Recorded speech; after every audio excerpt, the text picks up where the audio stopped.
ఈరోజు నేను చేసిన వంట అండి మజ్జిగ పులుసు, ఆనపకాయ ముక్క, బెండకాయ, వంకాయ, టమాటో అన్నీ వేసి అల్లం పచ్చిమిర్చి కొబ్బరి రోట్లో దంచి వేసాను.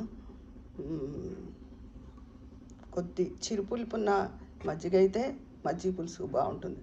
అదే పెరుగు పచ్చళ్ళకైతే కమ్మటి పెరుగు బాగుంటుంది. అయితే ఈరోజు నేను ఒక స్పూన్ శనగపిండి నీళ్ళల్లో కలిపి వేసాను. ధనియాలు, శనగపప్పు వేసి చేయలే, అలా ఒక్కోసారి చేస్తూ ఉంటాను. ముద్దపప్పు, బీరకాయ, ఉల్లి కారం పెట్టి కూర. ఇది ఏం లేదండి, మినపప్పు, ఆవాలు, జీలకర్ర, ఎండుమిర్చి, కూరకు తగ్గ కారం ప్రకారం పోపు వేయించేసుకోవడం, ఒక పెద్ద నీరు ఉల్లిపాయ వేసి మిక్సీ చేసేయడం.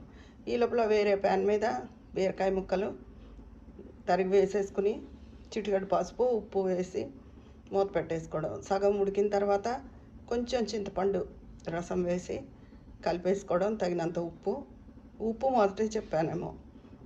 తర్వాత ఇంకొక 5 నిమిషాలు అలా ఉడకనిచ్చి ఈ మిక్సీ చేసుకున్న ఉల్లి ముద్ద వేసేసి ఒక 2 నిమిషాలు స్టవ్ మీద ఉంచి కలుపుకొని తీసేయడం అండి. ఈ బీరకాయ ఉల్లికారం కూర మన వారికి చాలా ఇష్టమైన కూర. ఉంటాను మరి. బీరకాయ ఉల్లికారం కూర, ముద్దపప్పు, మజ్జిగ పులుసు, ఇదండి ఈరోజు నా వంట.